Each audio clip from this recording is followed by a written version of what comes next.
ਵਾਹਿਗੁਰੂ ਜੀ ਕਾ ਖਾਲਸਾ, ਵਾਹਿਗੁਰੂ ਜੀ ਕੀ ਫਤਿਹ ਜੀ। ਸਾਰੇ ਵੀਰਾਂ ਭੈਣਾਂ ਨੂੰ ਸਵਾਗਤ ਹੈ ਜੀ ਤੁਹਾਡਾ ਸਾਰਿਆਂ ਦਾ ਆਨਲਾਈਨ ਗੁਰਮਤਿ ਕਲਾਸ ਵਿੱਚ। ਜਿਵੇਂ ਕਿ ਆਪ ਸਾਰਿਆਂ ਨੂੰ ਪਤਾ ਹੈ ਕਿ ਅਸੀਂ ਸਾਰੇ ਵੀਰ ਭੈਣਾਂ ਮਿਲ ਕੇ ਭਗਤ ਕਬੀਰ ਜੀ ਦੇ ਸਲੋਕਾਂ ਦੀ ਵਿਚਾਰ ਸਾਂਝੀ ਕਰ ਰਹੇ ਹਾਂ। ਕੱਲ ਤੱਕ 43 ਸਲੋਕਾਂ ਦੀ ਵਿਚਾਰ ਹੋ ਚੁੱਕੀ ਹੈ। ਅੱਜ 44 ਨੰਬਰ ਸਲੋਕ ਦੀ ਵਿਚਾਰ ਆਰੰਭ ਕਰਾਂਗੇ। कबीर एह चेतावनी मत सहसा रह जाए, पाछै भोग जो भोगवे तिन को गुड़ लै खाहे। चेतावनी का मतलब चेतन करना, याद दिवाना। मत का मतलब मतां ते सहसा का मतलब है भरम। मतां कोई हसरत रह जाए, कोई गुमर रह जाए, कोई भुलेखा ना रह जाए। कबीर जी कहते हैं कि हे भाई, मैं तेनों ये चेता करांदा हां, मतां तेरे मन विच कोई भरम ना रहे, अपनी जिंदगी चों भरम कढ दे। पाछै भोग जो भोगवे तिन को गुड़ लै खाहे। पाछे का मतलब है हुण तक। जिवें मेरी उम्र 62 साल है, तो हुण तक जो पिछली मैं जिंदगी जीवी है, हुण तक पिछले जीवन विच। भोग जो भोगवे का मतलब जिहड़े भोग भोगे ने, विकार कीते ने, जां जिन्हां नूं मैं सुख समझ के मैं भोग भोगदा रहा कि शायद मेरी जिंदगी विच सुख देणगे, क्रोध लोभ मोह वगैरह वगैरह। तिन को गुड़ लै खाहे, यह चीज थोड़ी जी समझण वाली है कि उन्हां दा गुड़ लैके खाहे का मतलब खा सकते हैं। गुड़ लैके खाण का मतलब करीब करीब तुसीं सारे ही समझ जाओगे। बच्चे जदों असीं हुंदे सां, दुकान ते जाईदा सी ना इंडिया समान लैण लई। कोई मिठा पत्ती लैना, कोई चीनी पत्ती, ते फिर भाई नूं आखीदा सी कि सानूं झुंगा दे। झुंगा तुसीं लैंदे रहे होगे सारे, आ वीर हरनेक सिंह जी हੱਸ रहे, लैंदे रहे झुंगा। ਤਾਂ ਉਹ ਇੰਨਾ ਕੁ ਨਾ, ਜਾਂ ਤਾਂ ਕੋਈ ਇੱਕ ਫਾੜੀ ਜੀ ਹੁੰਦੀ ਸੀ ਚੀਨੀ ਦੀ, ਉਹ ਦੇ ਦੇਣੀ, ਜਾਂ ਉਹਨੂੰ 2 ਫੁੱਲੀਆਂ ਦੇ ਦੇਣੀਆਂ, ਜਾਂ ਥੋੜਾ ਜਿਹਾ ਗੁੜ ਦੇ ਦੇਣਾ, ਇੰਨਾ ਕੁ। ਤਾਂ ਕਬੀਰ ਜੀ ਕਹਿੰਦੇ ਨੇ ਕਿ ਜਿਹੜੇ ਹੁਣ ਤੱਕ ਤੁਸੀਂ ਭੋਗ ਭੋਗੇ ਨੇ ਨਾ, ਉਹਨਾਂ ਦਾ ਜੇ ਤੁਸੀਂ ਸਾਰਾ ਲੇਖਾ ਜੋਖਾ ਕਰੋ ਤੇ ਉਹਨਾਂ ਦਾ ਗੁੜ ਮਿਲ ਸਕਦਾ ਥੋੜਾ ਜਿਹਾ, ਯਾਨੀ ਇੰਨਾ ਕਿ ਸੁੱਖ ਹੈ ਉਹਨਾਂ ਦਾ, ਜ਼ਿਆਦਾ ਨਹੀਂ, ਜਿਵੇਂ ਝੁੰਗਾ ਨਹੀਂ ਮਿਲਦਾ। ਹੁਣ ਦੇਖੋ 60-62 ਸਾਲ ਜ਼ਿੰਦਗੀ ਜੀਵੀ ਹੋਵੇ ਤੇ ਉਹਦੇ ਇਵਜ਼ਾਨੇ ਵਜੋਂ ਇੰਨਾ ਕੁ ਗੁੜ ਮਿਲ ਜਾਏ ਕਿ ਇੰਨਾ ਕਿ ਮਿਲ ਸਕਦਾ, ਤਾਂ ਕਿੰਨੀ ਅਫਸੋਸ ਵਾਲੀ ਗੱਲ ਹੈ ਨਾ। ਯਾਨੀ ਇੱਥੇ ਇਹ ਦੱਸਿਆ ਜਾ ਰਿਹਾ ਹੈ ਕਿ ਜਿਹੜੇ ਹੁਣ ਤੱਕ ਭੋਗ ਭੋਗੇ ਨੇ, ਉਹਨਾਂ ਦੀ ਵੈਲਿਊ ਕੋਈ ਨਹੀਂ ਹੈ। ਉਹਨਾਂ ਦਾ ਗੁੜ ਲੈ ਕੇ ਖਾ ਦਾ ਮਤਲਬ ਉਹਨਾਂ ਦਾ ਆਪਣਾ ਪਛਤਾਵਾ ਕਰਕੇ ਤੇ ਉਹਨਾਂ ਦਾ ਤਿਆਗ ਕਰ। ਇਹ ਚੇਤਾਵਨੀ ਹੈ। ਹੁਣ ਤੱਕ ਦੀ ਜੋ ਜ਼ਿੰਦਗੀ ਜੀਵੀ ਹੈ, ਇਹਦੇ ਅੰਦਰ ਜੇ ਖੁਸ਼ੀ ਨਹੀਂ ਮਿਲੀ, ਜੋ ਮੈਂ ਚਾਹੁੰਦਾ ਸਾਂ ਉਹ ਖੁਸ਼ੀ ਮੈਨੂੰ ਨਹੀਂ ਮਿਲੀ, ਉਹ ਪਿਆਰ ਨਹੀਂ ਮਿਲਿਆ, ਉਹ ਸਤਿਕਾਰ ਨਹੀਂ ਮਿਲਿਆ, ਤੇ ਜੇ ਮੈਂ ਅੱਗੇ ਵੀ ਇਸੇ ਟਾਈਪ ਦੀ ਜ਼ਿੰਦਗੀ ਜੀਵਾਂਗਾ ਜਿਹੋ ਜੀ ਪਿੱਛੇ ਮੈਂ ਹੁਣ ਤੱਕ ਜੀਂਦਾ ਰਿਹਾ ਹਾਂ, ਤਾਂ ਅਗਲੇ ਜੀਵਨ ਵਿੱਚ ਮੈਨੂੰ ਕੀ ਮਿਲੇਗਾ? ਉਹੀ ਕੁਝ ਮਿਲੇਗਾ ਨਾ ਜੋ ਹੁਣ ਤੱਕ ਮਿਲਿਆ ਹੈ। ਜਿਹੜੇ ਮੈਂ ਯਤਨ ਕੀਤੇ ਨੇ, ਜੈਸਾ ਮੇਰਾ ਸੁਭਾਅ ਸੀ, ਮੇਰੇ ਬੋਲ ਸਨ, ਮੇਰਾ ਵਿਹਾਰ ਸੀ, ਉਹਦਾ ਰਿਜ਼ਲਟ ਮੇਰੇ ਜੀਵਨ ਦੇ ਵਿੱਚ ਸੁੱਖ ਜਾਂ ਦੁੱਖ ਨੇ। ਤੇ ਜੇ ਮੈਂ ਸੇਮ ਉਸੇ ਤਰ੍ਹਾਂ ਦੀ ਜ਼ਿੰਦਗੀ ਜੀਵਾਂ ਤੇ ਅੱਗੇ ਵੀ ਰਿਜ਼ਲਟ ਇਹੀ ਨਿਕਲੇਗਾ। ਤਾਂ ਭਗਤ ਕਬੀਰ ਜੀ ਸਾਨੂੰ ਚੇਤਾਵਨੀ ਦੇ ਰਹੇ ਨੇ, ਚੇਤਨ ਕਰ ਰਹੇ ਨੇ ਕਿ ਹੁਣ ਤੱਕ ਦੇ ਜਿਹੜੇ ਭੋਗੇ ਹੋਏ ਭੋਗ ਨੇ, ਉਹਨਾਂ ਦਾ ਜਿਹੜਾ ਫਲ ਹੈ ਉਹ ਥੋੜੇ ਜਿਹੇ ਗੁੜ ਦੀ ਜਿੰਨਾ ਹੀ ਹੈ, ਉਹਨਾਂ ਦਾ ਸੁੱਖ ਉੱਚਾ ਹੈ। ਤੇ ਜੇ ਅੱਗੇ ਇਸ ਟਾਈਪ ਦੀ ਜ਼ਿੰਦਗੀ ਜੀਵੇਂਗਾ ਤਾਂ ਤੇਰੇ ਜੀਵਨ ਦੇ ਅੰਦਰ ਅੱਗੇ ਵੀ ਇਹ ਕੁਝ ਹੀ ਮਿਲੇਗਾ, ਇਸ ਤੋਂ ਜ਼ਿਆਦਾ ਨਹੀਂ। ਤਾਂ ਇਸ ਲਈ ਸਾਨੂੰ ਇੱਥੇ ਚੇਤਾਵਨੀ ਦੇ ਰਹੇ ਨੇ ਕਿ ਪਿਆਰਿਓ, ਆਪਣੀ ਸੋਚ ਨੂੰ ਬਦਲੋ, ਆਪਣੇ ਜੀਵਨ ਦੇ ਅੰਦਰ ਰਸ ਪੈਦਾ ਕਰੋ, ਗੁਣਾਂ ਦੇ ਧਾਰਨੀ ਹੋਵੋ। ਜੇ ਕੁਝ ਐਕਸਟਰਾ ਪਾਣਾ ਚਾਹੁੰਦੇ ਹੋ ਤੇ ਫਿਰ ਐਕਸਟਰਾ ਜ਼ਿੰਦਗੀ ਵੀ ਜੀਣੀ ਪਵੇਗੀ। ਅੱਗੇ ਕਹਿੰਦੇ ਹਨ, ਕਬੀਰ ਮੈਂ ਜਾਣਿਓ ਪੜਿਬੋ ਭਲੋ, ਪੜਿਬੇ ਸੋ ਭਲ ਜੋਗ, ਭਗਤ ਨਾ ਛਾਡੋ ਰਾਮ ਕੀ, ਭਾਵੇਂ ਨਿੰਦੋ ਲੋਗ। ਇਹਦਾ ਵਿਸਰਾਮ ਕਬੀਰ ਤੇ ਥੋੜਾ ਜਿਹਾ ਰੁਕਾਂਗੇ। ਕਬੀਰ ਮੈਂ ਜਾਣਿਓ ਪੜਿਬੋ ਭਲੋ, ਪੜਬੋ ਨਹੀਂ ਬੋਲਾਂਗੇ, ਰਾੜੇ ਨਾਲ ਥੋੜੀ ਜਿਹੀ ਸਿਹਾਰੀ ਹੈ, ਸਿਹਾਰੀ ਦੀ ਆਵਾਜ਼ ਵੀ ਆਏਗੀ ਔਰ ਰਾੜੇ ਦੇ ਥੱਲੇ ਥੋੜੀ ਜਿਹੀ ਹਾਹੇ ਦੀ ਆਵਾਜ਼ ਆਏਗੀ, ਜਿਵੇਂ ਅਸੀਂ ਪੜ ਬੋਲਨੇ ਆ, ਪੜਨਾ। ਇੱਕ ਹੁੰਦਾ ਹੈ ਪੜਨਾ, ਜੇ ਪੜਨਾ ਬੋਲਾਂਗੇ, ਪੜ ਦਾ ਮਤਲਬ ਹੁੰਦਾ ਹੈ ਲੇਟਣਾ, ਤੇ ਪੜਨਾ ਜਦੋਂ ਰਾੜੇ ਥੱਲੇ ਥੋੜਾ ਜਿਹਾ ਹਾਹਾ ਲਗਾਵਾਂਗੇ, ਉਹਦਾ ਮਤਲਬ ਹੋ ਜਾਂਦਾ ਕਿਸੇ ਕਿਤਾਬ ਆਦਿਕ ਦੀ ਸਟੱਡੀ ਕਰਨੀ, ਪੜਨਾ। ਤਾਂ ਇੱਥੇ ਰਾੜੇ ਥੱਲੇ ਥੋੜਾ ਹਾਹਾ ਔਰ ਰਾੜੇ ਨਾਲ ਸਿਹਾਰੀ ਦੀ ਆਵਾਜ਼ ਦੀ ਉਚਾਰਨ ਵੀ ਅਸੀਂ ਕਰਾਂਗੇ। ਕਬੀਰ ਮੈਂ ਜਾਣਿਓ ਪੜਿਬੋ ਭੱਲੋ, ਪੜ੍ਹਵੇ ਸਿਉ ਭਲ ਜੋਗ। ਜਾਣਿਓ ਦਾ ਮਤਲਬ ਜਾਣਿਆ, ਸਮਝਿਆ।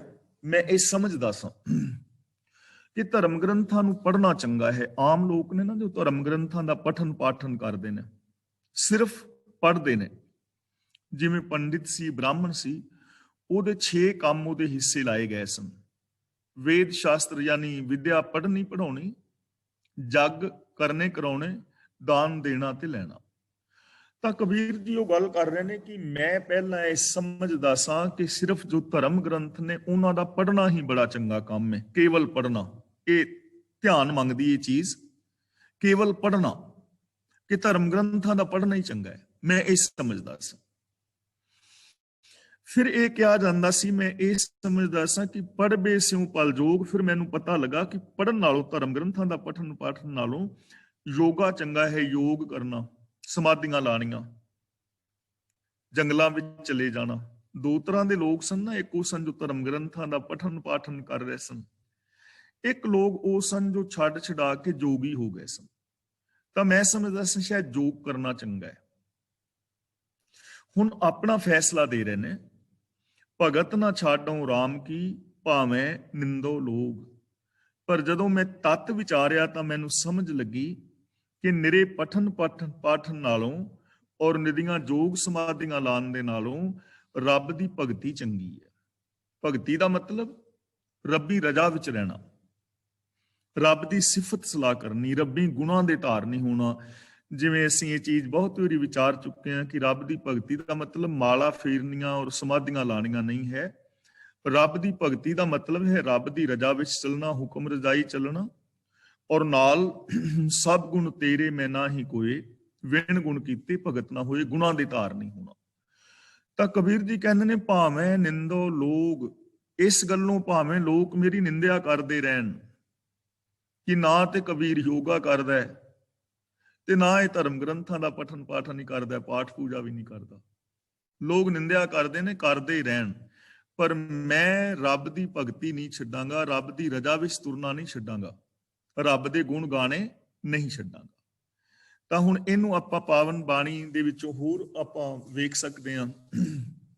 ਗੁਰੂ ਜੀ ਦਾ ਪਾਵਨ ਬਚਨ ਹੈ। ਭਗਤ ਕਬੀਰ ਜੀ ਨੇ ਹੋਰ ਥਾਂ ਤੇ ਵੀ ਬਚਨ ਕੀਤਾ ਹੈ, ਕਿਆ ਪੜੀਐ ਕਿਆ ਗੁਣੀਐ, ਕਿਆ ਵੇਦ ਪੁਰਾਨਾ ਸੁਣੀਐ, ਪੜ੍ਹੇ ਸੁਨੇ ਕਿਆ ਹੋਈ, ਜੋ ਸਹਿਜ ਨਾ ਮਿਲਿਓ ਸੋਈ। ਕਿ ਧਰਮ ਗ੍ਰੰਥ ਜਿਹੜੇ ਨੇ, ਇਹਨਾਂ ਨੂੰ ਨਿਰੇ ਪੜ੍ਹਨ ਦਾ ਕੀ ਲਾਭ, ਨਿਰੇ ਸੁਣਨ ਦਾ ਕੀ ਲਾਭ, ਕਿਆ ਪੜੀਐ ਕਿਆ ਗੁਣੀਐ, ਵਿਚਾਰਨ ਦਾ ਕੀ ਲਾਭ, ਕਿਆ ਵੇਦ ਪੁਰਾਨਾ ਸੁਣੀਐ, ਨਿਰੇ ਧਰਮ ਗ੍ਰੰਥਾਂ ਨੂੰ, ਵੇਦ ਪੁਰਾਣਾ ਨੂੰ ਸੁਣਨ ਦਾ ਕੀ ਲਾਭ, ਪੜ੍ਹੇ ਸੁਨੇ ਕਿਆ ਹੋਈ, ਪੜ੍ਹਨ ਔਰ ਸੁਣਨ ਦੇ ਨਾਲ ਕੀ ਹੋਏਗਾ, ਕੁਛ ਵੀ ਨਹੀਂ ਹੋਣਾ।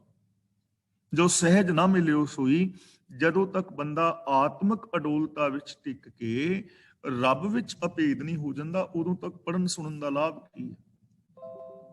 ਕਿ ਪੜ੍ਹੀ ਜਾਓ, ਸੁਣੀ ਜਾਓ, ਪਰ ਸੱਚ ਦੇ ਧਾਰਨੀ ਨਾ ਹੋਵੋ, ਆਤਮਿਕ ਅਡੋਲਤਾ ਵਿੱਚ ਨਾ ਟਿਕੋ, ਮਨ ਬਚਨ ਕਰਮ ਕਰਕੇ ਗੁਣਾਂ ਦੇ ਧਾਰਨੀ ਨਾ ਹੋ, ਤੇ ਪੜ੍ਹਨ ਸੁਣਨ ਦਾ ਲਾਭ ਕੀ ਹੋਏਗਾ, ਕੁਛ ਵੀ ਨਹੀਂ। ਕਬੀਰ ਜੀ ਹੋਰ ਥਾਂ ਤੇ ਬਚਨ ਕਰਦੇ ਨੇ, ਵੇਦ ਪੁਰਾਨ ਪੜ੍ਹੇ ਕਾ ਕਿਆ ਗੁਣ, ਖਰ ਚੰਦਨ ਜਸ ਭਾਰਾ। ਜਿਵੇਂ ਖੋਤੇ ਦੇ ਉੱਤੇ ਚੰਦਨ ਲੱਦਿਆ ਹੋਏ, ਹੁਣ ਜਿਹੜਾ ਬੰਦਾ ਚੰਦਨ ਲੱਦ ਕੇ ਲੈ ਜਾ ਰਿਹਾ ਨਾ, ਉਹਨੇ ਚੰਦਨ ਵੇਚਣਾ, ਉਹਦੇ ਪੱਲੇ ਤੇ ਪੈਸੇ ਪੈਣਗੇ। ਅੱਗੇ ਜਿਹੜਾ ਬੰਦਾ ਚੰਦਨ ਨੂੰ ਵਰਤੇਗਾ, ਆਪਣੇ ਸਰੀਰ ਤੇ ਲਗਾਏਗਾ, ਉਹਦੇ ਸਰੀਰ ਤੋਂ ਸੁਗੰਧ ਵੀ ਆਏਗੀ, ਉਹਨੂੰ ਠੰਡਕ ਵੀ ਮਿਲੇਗੀ। ਤੇ ਖੋਤੇ ਨੂੰ ਕੀ ਮਿਲੇਗਾ? ਖੋਤੇ ਦਾ ਤੇ ਲੱਕ ਹੀ ਛਿੱਲਿਆ ਜਾਣਾ ਨਾ। ਇਸੇ ਤਰ੍ਹਾਂ ਕਬੀਰ ਜੀ ਕਹਿੰਦੇ ਨੇ ਵੀ ਵੇਦ ਸ਼ਾਸਤਰ ਜੇ ਤੁਸੀਂ ਯਾਦ ਕਰ ਲੈ ਮੂੰਹ ਜ਼ੁਬਾਨੀ, ਮੰਨ ਲਓ ਕਿਸੇ ਨੂੰ, ਜਿਵੇਂ ਹੁਣ ਮੈਂ ਵਿਚਾਰ ਕਰ ਰਿਹਾ ਗੁਰਬਾਣੀ ਦੀ, ਗੁਰਬਾਣੀ ਯਾਦ ਹੈ, ਮੈਂ ਅਰਥ ਭਾਵ ਵੀ ਵਿਚਾਰ ਰਿਹਾ ਹਾਂ, ਤਾਂ ਇਹ ਜੇ ਮੈਂ ਅਮਲ ਨਹੀਂ ਕਰਦਾ, ਮੰਨ ਲਓ ਮੈਂ ਸੱਚ ਨਹੀਂ ਬੋਲਦਾ, ਸੱਚੀ ਮੇਰੀ ਜ਼ਿੰਦਗੀ ਨਹੀਂ ਹੈ, ਤਾਂ ਇਹ ਮੈਨੂੰ ਜਿਹੜਾ ਹੈ ਵੇਦ ਸ਼ਾਸਤਰ ਧਰਮ ਗ੍ਰੰਥ ਯਾਦ ਕੀਤੇ ਤੇ ਇੰਜ ਜਿਵੇਂ ਖੋਤੇ ਉੱਤੇ ਚੰਦਨ ਲੱਦਿਆ ਹੋਵੇ, ਉਹਦੇ ਕੰਡ ਤੇ ਲੱਦਿਆ ਹੈ, ਪਿੱਠ ਤੇ ਮੇਰੇ ਦਿਮਾਗ ਵਿੱਚ ਭਰਿਆ ਪਿਆ। ਫਰਕ ਸਿਰਫ ਇੰਨਾ ਹੈ, ਇੱਕ ਆਪਣੇ ਲੱਕ ਦੇ ਉੱਤੇ ਵਜ਼ਨ ਚੁੱਕ ਕੇ ਲੈ ਜਾ ਰਿਹਾ, ਇੱਕ ਦਿਮਾਗ ਦੇ ਵਿੱਚ ਵਜ਼ਨ ਚੁੱਕੀ ਫਿਰਦਾ ਹੈ। ਫਰਕ ਦੋਵਾਂ ਵਿੱਚ ਕੋਈ ਨਹੀਂ ਹੈ, ਜੇਕਰ ਸੱਚ ਦਾ ਬੰਦਾ ਧਾਰਨੀ ਨਹੀਂ ਹੈ। ਗੁਰੂ ਨਾਨਕ ਦੇਵ ਜੀ ਦੇਖੋ ਕਿੰਨੇ ਪਿਆਰ ਨਾਲ ਸਾਨੂੰ ਸਮਝਾ ਰਹੇ ਨੇ।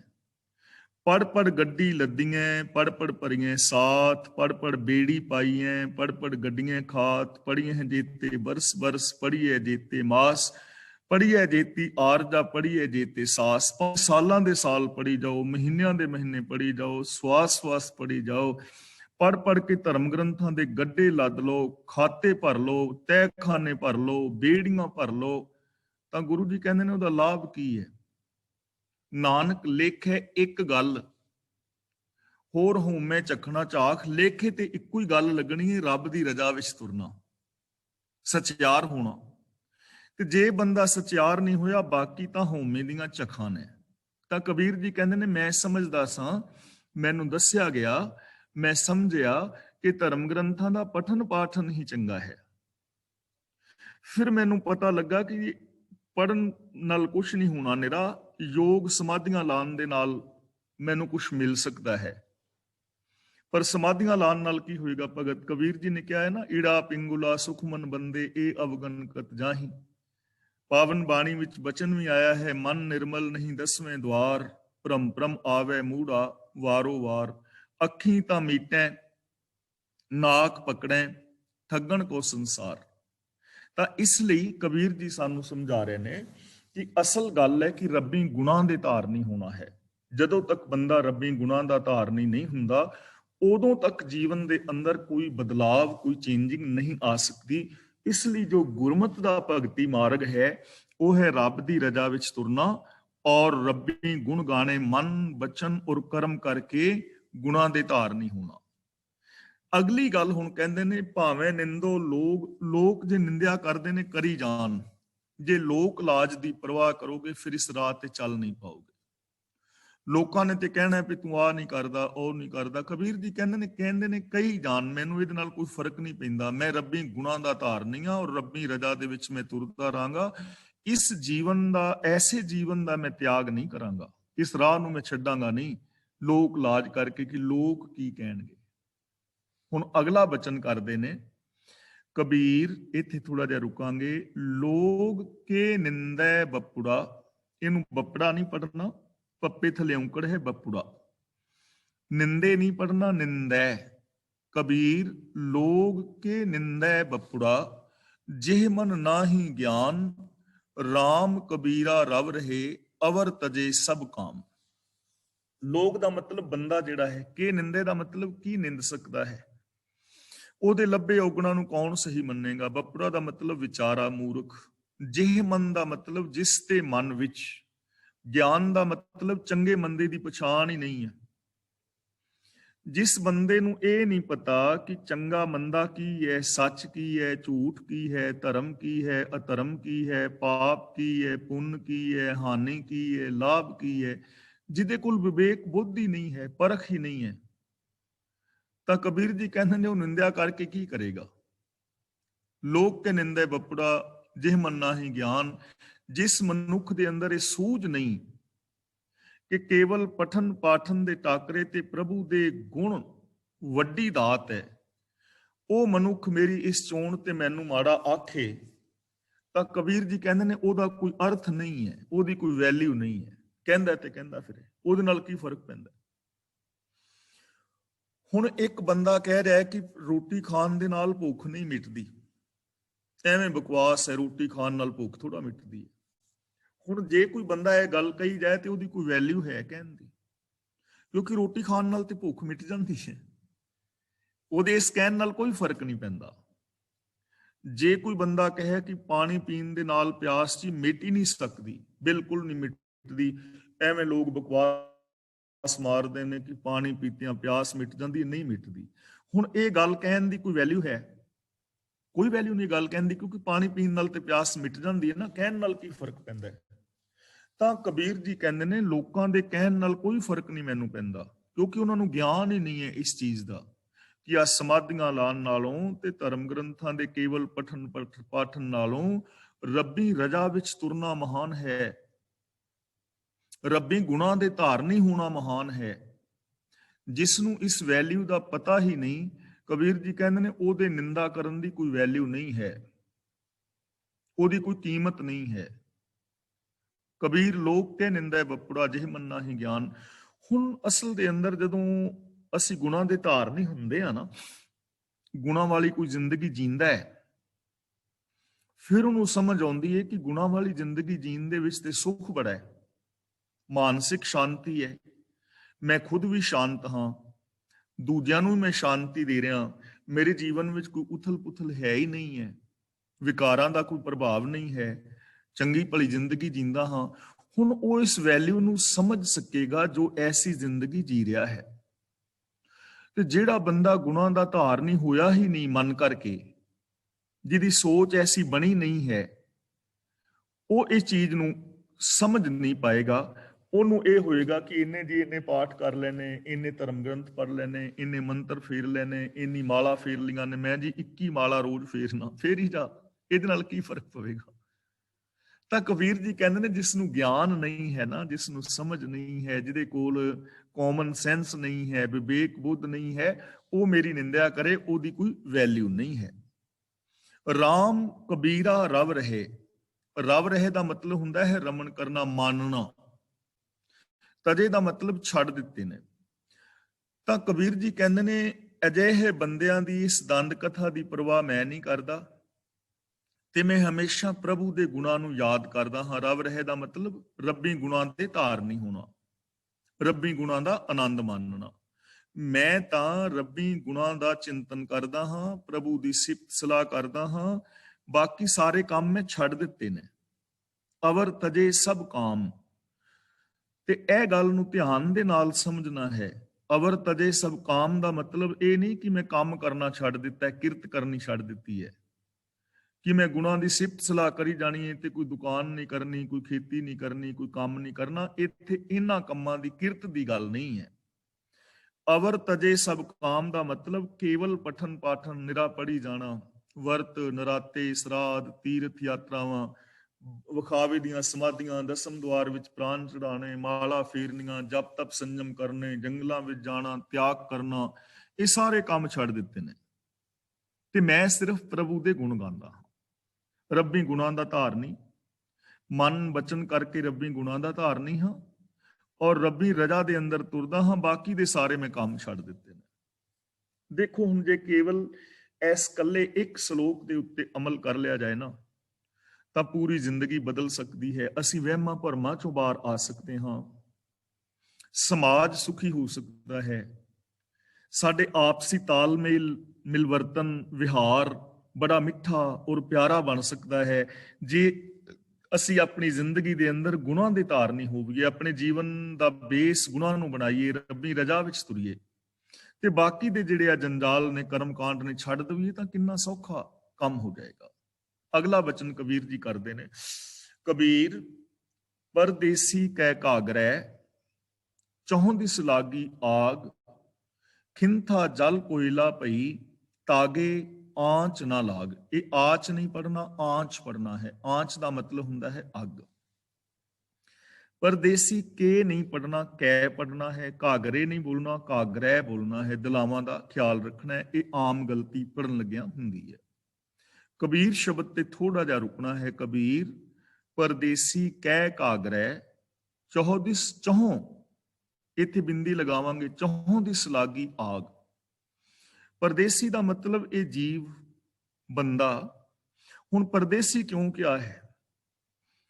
ਪਰਦੇਸੀ ਇਸ ਕਰਕੇ ਕਿ ਇਸ ਦੁਨੀਆ ਤੇ ਸਦਾ ਰਹਿਣਾ ਨਹੀਂ, ਮੌਤ ਹੋ ਜਾਣੀ ਹੈ ਨਾ, ਸਦਾ ਨਹੀਂ ਰਹਿਣਾ, ਇਸ ਲਈ ਪਰਦੇਸੀ ਕਿਹਾ ਹੈ ਕਿ ਇੱਕ ਦਿਨ ਇਹ ਸੰਸਾਰ ਛੱਡਣਾ ਪੈਣਾ।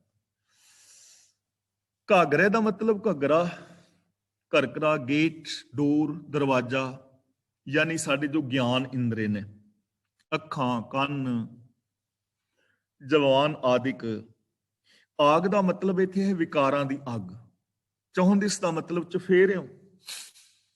ਕਬੀਰ ਜੀ ਕਹਿੰਦੇ ਨੇ ਕਿ ਇਸ ਪਰਦੇਸੀ ਜੀਵ ਦੇ ਗਿਆਨ ਇੰਦਰੀਆਂ ਨੂੰ ਹਰ ਪਾਸੇ ਵੱਲੋਂ ਵਿਕਾਰਾਂ ਦੀ ਅੱਗ ਲੱਗੀ ਹੋਈ ਹੈ।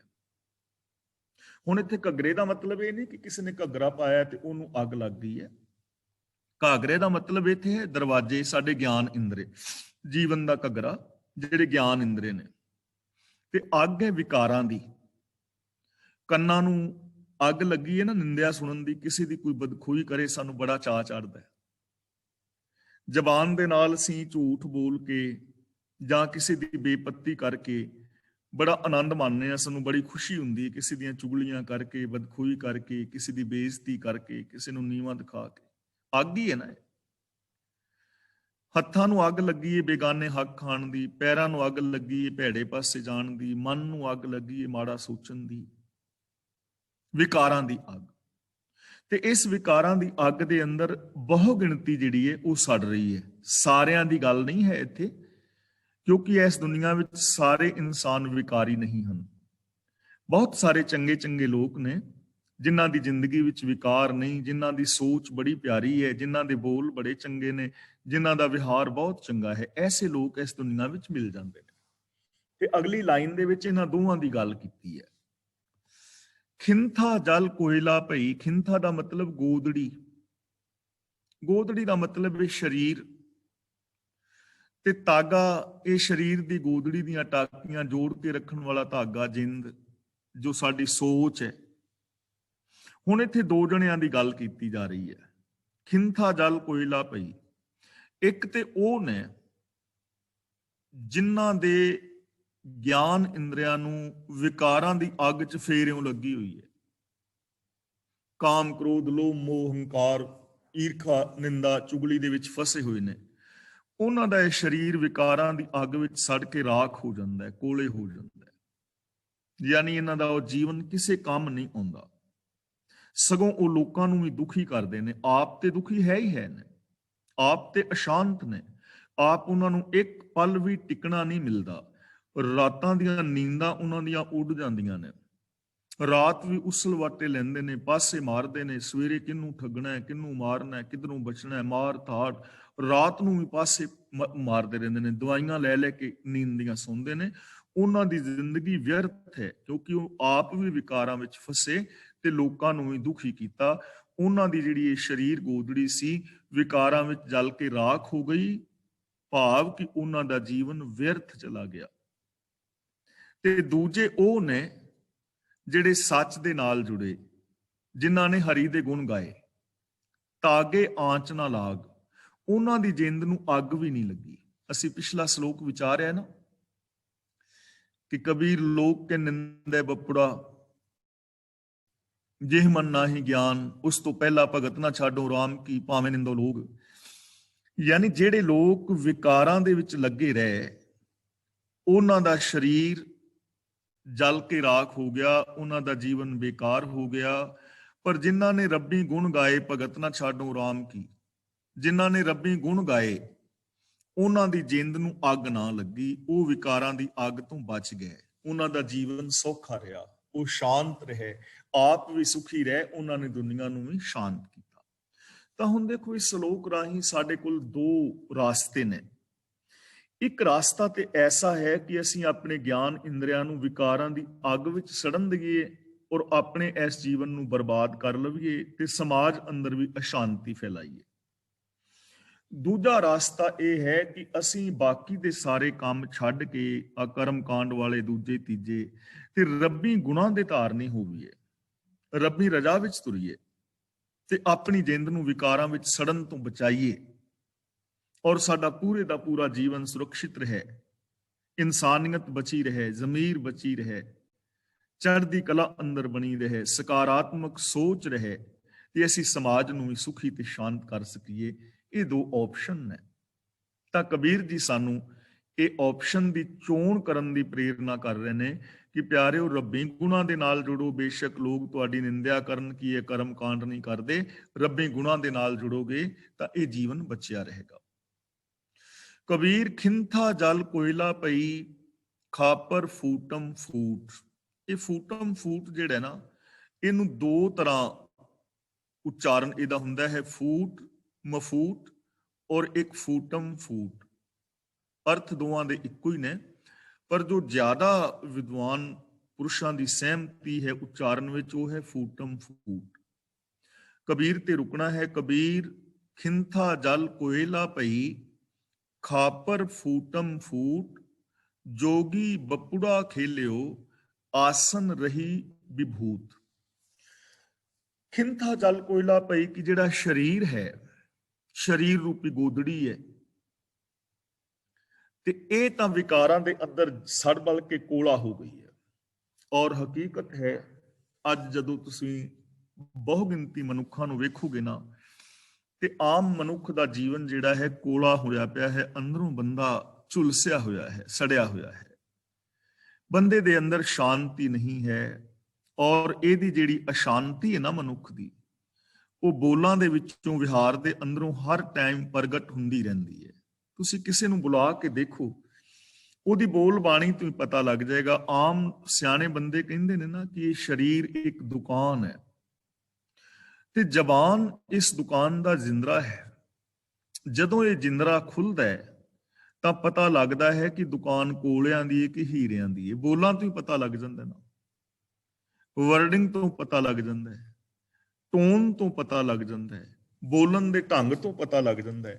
ਬੋਲਾਂ ਦੇ ਪਿੱਛੇ ਜੋ ਸੋਚ ਹੈ ਉਹਦੇ ਤੋਂ ਪਤਾ ਲੱਗਦਾ ਹੈ ਨਾ। ਬੋਲਾਂ ਤੋਂ ਸੋਚ ਦਾ ਪਤਾ ਲੱਗ ਰਿਹਾ ਹੁੰਦਾ ਹੈ ਕਿ ਬੰਦਾ ਅੰਦਰੋਂ ਸੜਿਆ ਹੋਇਆ ਹੈ, ਅੰਦਰ ਇਹਦੇ ਖੁਸ਼ੀ ਨਹੀਂ ਹੈ, ਕੋਈ ਨਾ ਕੋਈ ਚਿੰਤਾ ਦੀ ਧੁਖ ਦੁਖੀ, ਕੋਈ ਨਾ ਕੋਈ ਦੁੱਖ ਬੰਦਾ ਆਪਣੇ ਅੰਦਰ ਛਿਪਾ ਕੇ ਫਿਰ ਰਿਹਾ ਹੈ।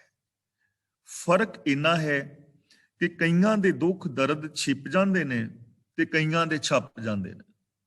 ਕਈਆਂ ਦੇ ਅਖਬਾਰਾਂ ਵਿੱਚ ਛਪ ਗਏ, ਬਾਹਰ ਪਤਾ ਲੱਗ ਗਿਆ, ਪਰ ਕੁਝ ਲੋਕ ਐਸੇ ਹੁੰਦੇ ਨੇ, ਉਹ ਛੁਪਾਈ ਰੱਖਦੇ ਨੇ, ਅੰਦਰੇ ਅੰਦਰ ਸੜਦੇ ਰਹਿੰਦੇ ਨੇ।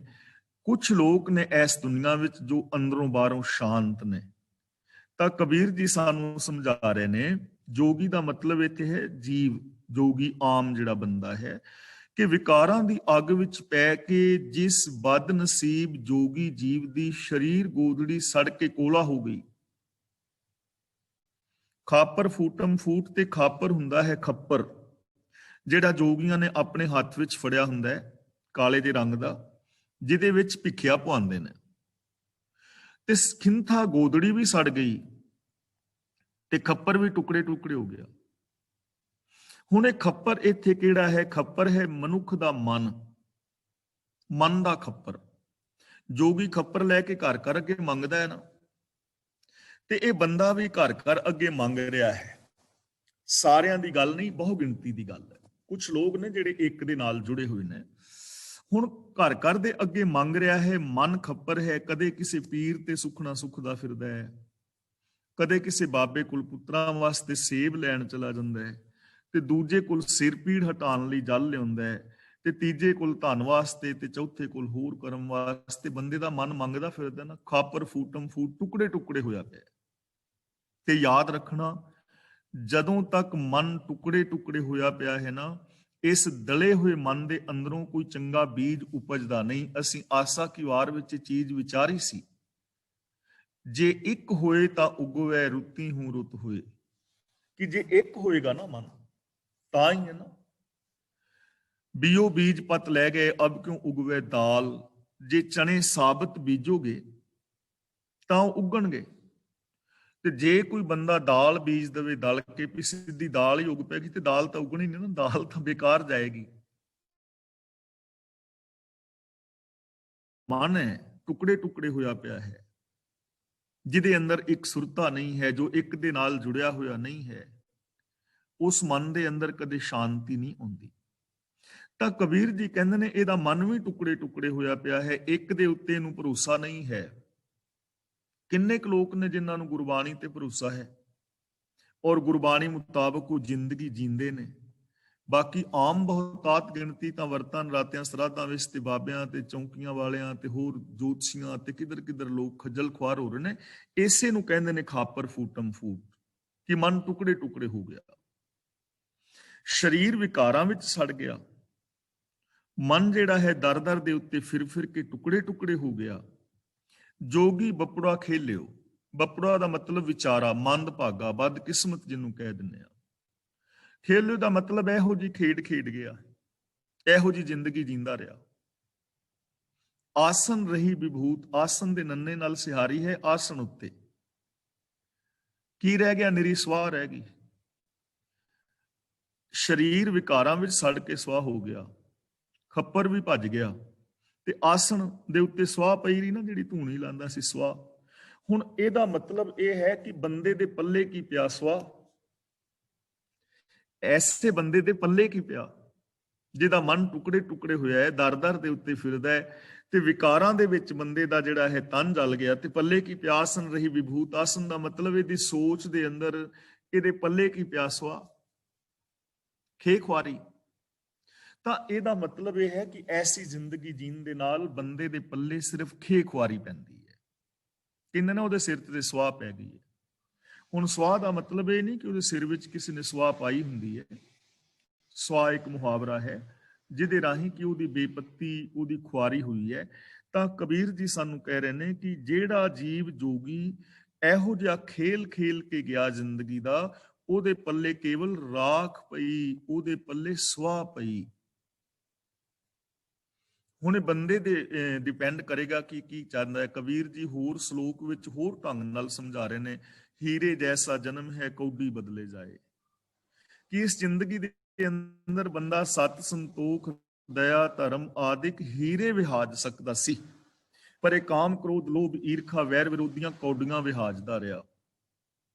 ਐਸ ਜ਼ਿੰਦਗੀ ਦੇ ਅੰਦਰ ਬੰਦਾ ਹੀਰੇ ਬਣਾ ਸਕਦਾ ਸੀ, ਹੀਰੇ, ਲੇਕਿਨ ਇਹ ਆਪਣੇ ਸਿਰ ਵਿੱਚ ਸਵਾਹ ਹੀ ਪਾਉਂਦਾ ਰਿਹਾ, ਵਿਕਾਰਾਂ ਦੀ ਸਵਾਹ ਪੈਂਦਾ ਰਿਹਾ। ਇਹੋ ਜੀ ਖੱਟੀ ਖੱਟੀ, ਇਹੋ ਜੀ ਖੇਲ ਖੇਲਿਆ ਜੀਵਨ ਦਾ, ਐਸ ਢੰਗ ਦੇ ਨਾਲ ਜ਼ਿੰਦਗੀ ਜੀਵੀ ਕਿ ਪੱਲੇ ਕੁਛ ਵੀ ਨਹੀਂ ਪਿਆ। ਸਾਰੀ ਜ਼ਿੰਦਗੀ ਦੁਖੀ ਹੋ ਕੇ ਮਰ ਕੇ ਸਵਾਹ ਸਿਰ ਚ ਪਵਾ ਕੇ ਚਲਾ ਗਿਆ। ਇਸ ਲਈ ਜੋ ਕੇਵਲ ਪਠਨ ਪਾਠਨ ਹੈ, ਕੇਵਲ ਵਿਖਾਵੇ ਦੀਆਂ ਸਮਾਧੀਆਂ ਨੇ, ਔਰ ਐਸੇ ਕਰਮ ਕਰਦਿਆਂ ਵਿਕਾਰਾਂ ਦੇ ਅੰਦਰ ਖਚਿਤ ਹੋਣਾ, ਇਹ ਜੀਵਨ ਕਦਾਚਿਤ ਵੀ ਠੀਕ ਨਹੀਂ ਹੈ।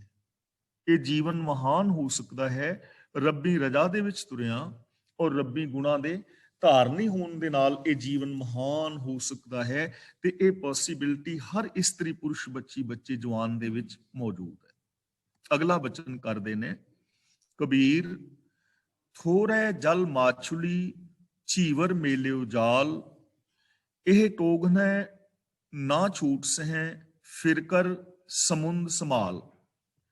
ਇਸ ਦਾ ਉਚਾਰਨ ਪਹਿਲਾਂ ਥੋੜੇ ਨਹੀਂ ਪੜਨਾ, ਥੋੜੈ ਰਾਰੇ ਨਾਲ ਦੁਲਾਈਆਂ ਨੇ। ਮਾਛਲੀ ਨਹੀਂ ਪੜਨਾ, ਛਛੇ ਥਲੇ ਔਂਕੜ ਹੈ ਮਾਛੁਲੀ।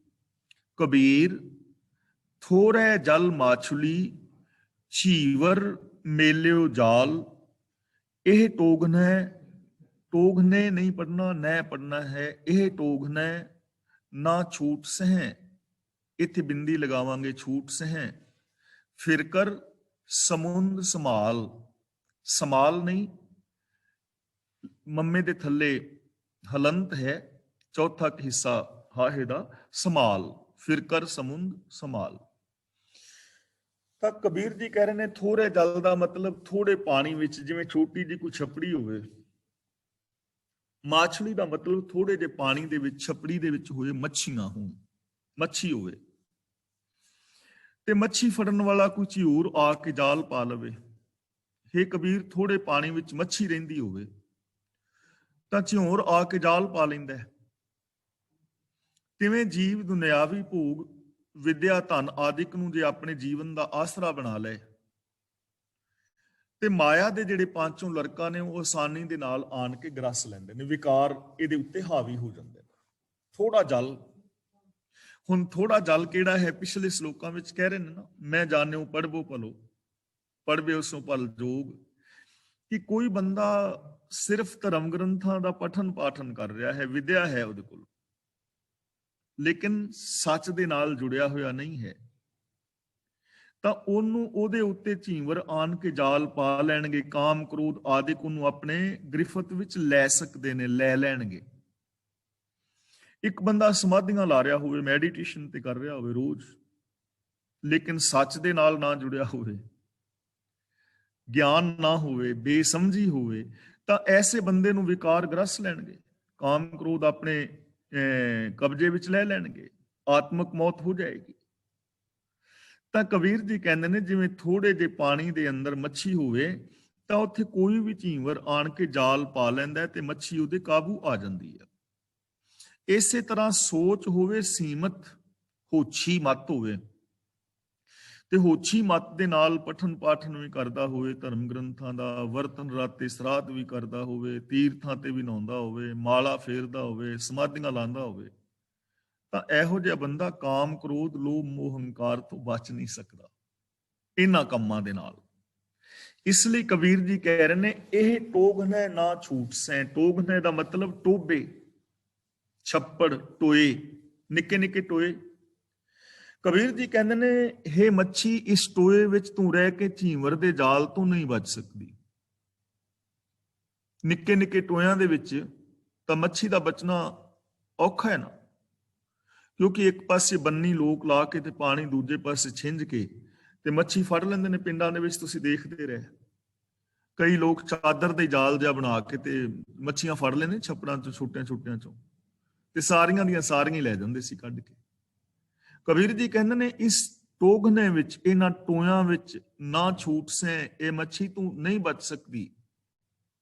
ਫਿਰਕਰ ਸਮੁੰਦ ਸੰਭਾਲ। ਫਿਰਕਰ ਦਾ ਮਤਲਬ ਫਿਰ ਕੇ, ਯਤਨ ਕਰਕੇ। ਸਮੁੰਦ ਸੰਭਾਲ, ਸੰਭਾਲ ਦਾ ਮਤਲਬ ਲੱਭ, ਸਮੁੰਦਰ ਲੱਭ, ਸਮੁੰਦਰ ਵਿੱਚ ਲੱਭ, ਸਮੁੰਦਰ ਦੀ ਭਾਲ ਕਰ, ਸਮੁੰਦਰ ਵਿੱਚ ਤੂੰ ਬਚ ਸਕਦੀ ਹੈ। ਤਾਂ ਇੱਥੇ ਗੱਲ ਆਮ ਮੱਛੀ ਦੀ ਨਹੀਂ, ਇੱਕ ਮਿਸਾਲ ਦਿੱਤੀ ਹੈ ਸਿਰਫ। ਇੱਥੇ ਟੋਏ ਨੇ, ਛੋਟੇ ਛੋਟੇ ਟੋਏ ਆ, ਬਾਬਿਆਂ ਕੋਲ ਚਲੇ ਗਏ, ਛਪੜੀਆਂ ਨੇ, ਵਰਤਨ ਰਾਤੇ ਸਰਾਧ ਦੇ ਨਿੱਕੀਆਂ ਨਿੱਕੀਆਂ ਛਪੜੀਆਂ ਨੇ। ਜਪ ਤਪ ਸੰਜਮ, ਪਠਨ ਪਾਠਨ, ਮਾਲਾਵਾਂ ਫੇਰਨੀਆਂ, ਸਮਾਧੀਆਂ ਲਾਣੀਆਂ, ਜੰਗਲਾਂ ਵਿੱਚ ਚਲੇ ਜਾਣੇ, ਗ੍ਰਸਤ ਦਾ ਤਿਆਗ, ਇਹ ਨਿੱਕੇ ਨਿੱਕੇ ਟੋਏ ਨੇ, ਛਪੜੀਆਂ ਨੇ।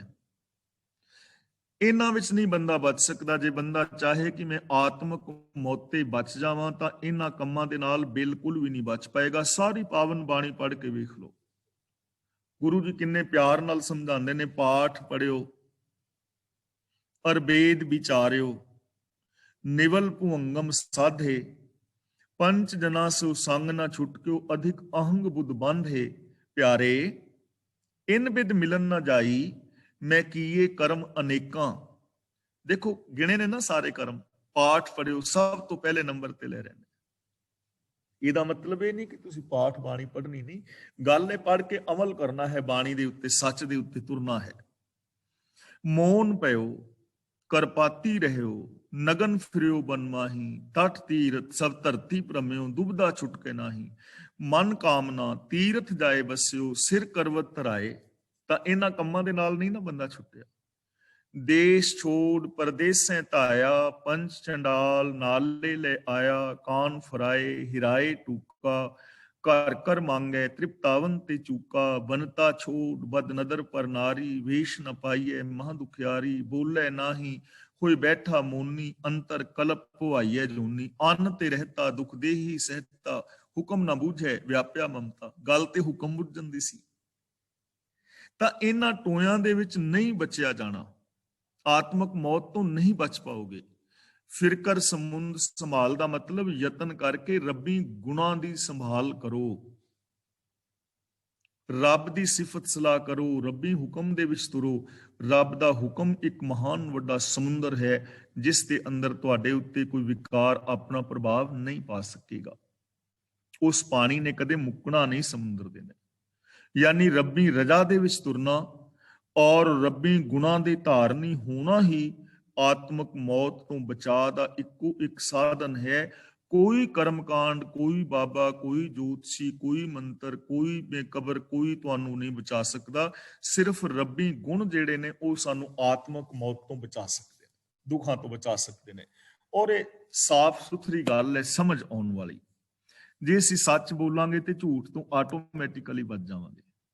ਦਇਆ ਕਰਾਂਗੇ, ਕੁਦਇਆ ਤੋਂ ਆਪ ਹੀ ਬਚਾ ਹੋ ਜਾਏਗਾ। ਪ੍ਰੇਮ ਨਾਲ ਰਹਾਂਗੇ, ਕ੍ਰੋਧ ਸਾਡਾ ਆਪੇ ਹੀ ਖੇੜਾ ਛੱਡ ਜਾਏਗਾ।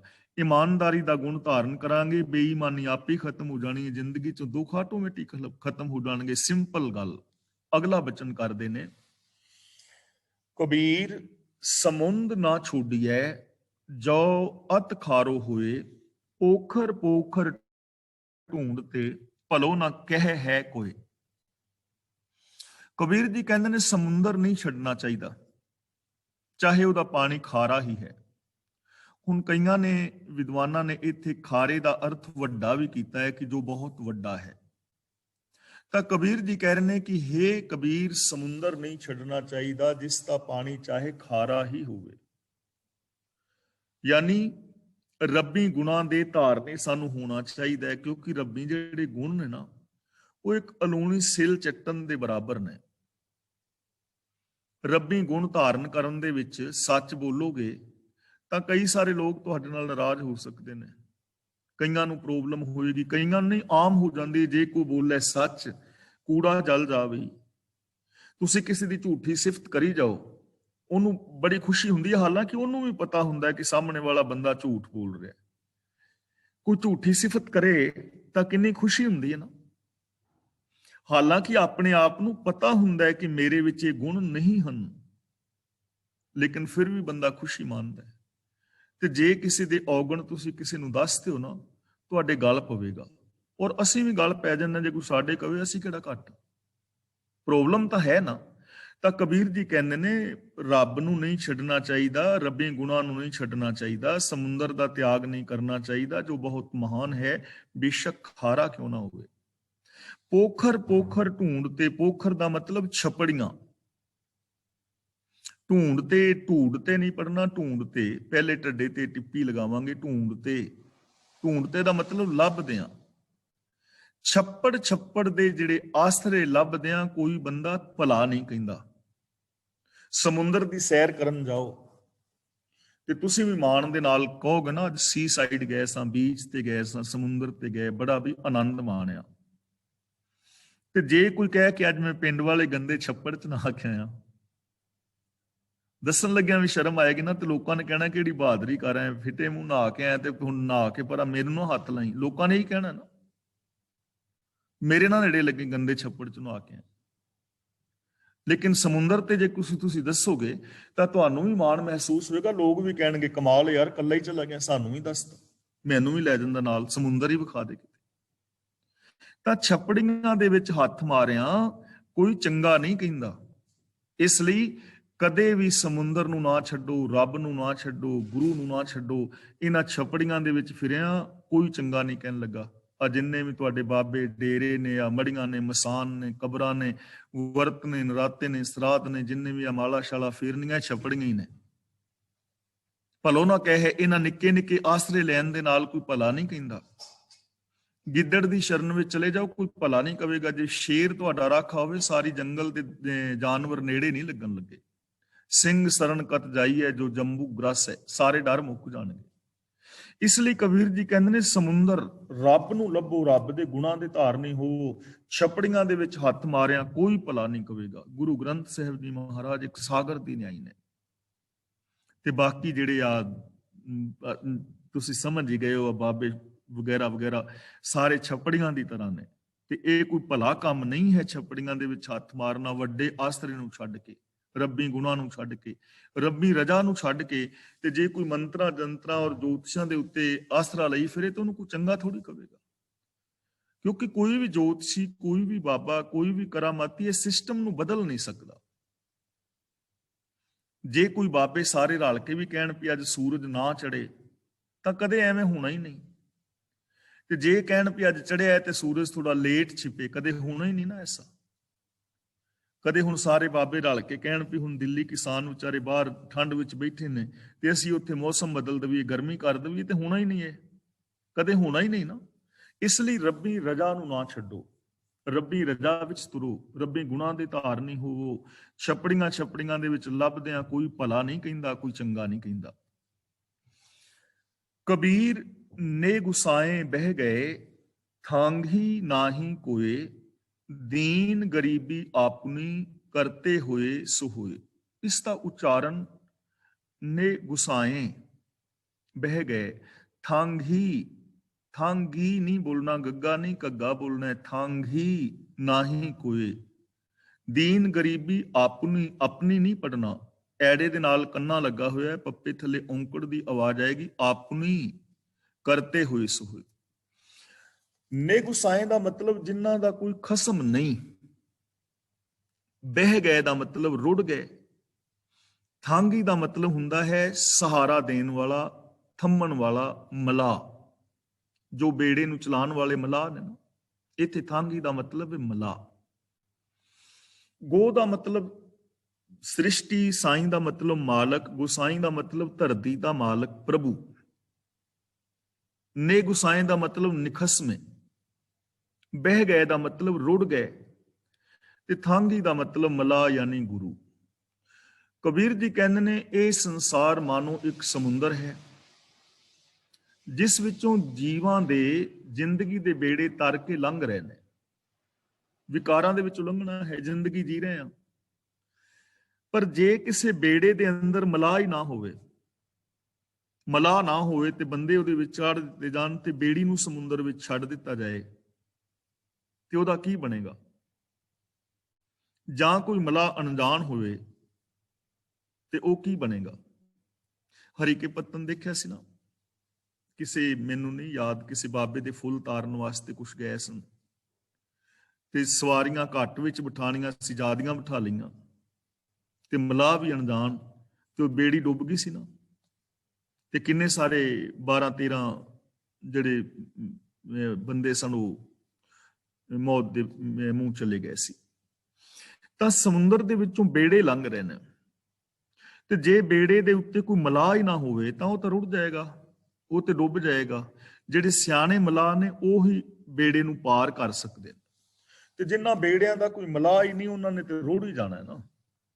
ਕਬੀਰ ਜੀ ਕਹਿੰਦੇ ਨੇ ਇਹ ਸਮੁੰਦਰ, ਸੰਸਾਰ ਮਾਨੋ ਇੱਕ ਸਮੁੰਦਰ ਦੀ ਤਰ੍ਹਾਂ, ਜਿਹਦੇ ਵਿੱਚੋਂ ਸਾਡੇ ਜੀਵਨ ਦੇ ਬੇੜੇ ਲੰਘ ਰਹੇ ਨੇ।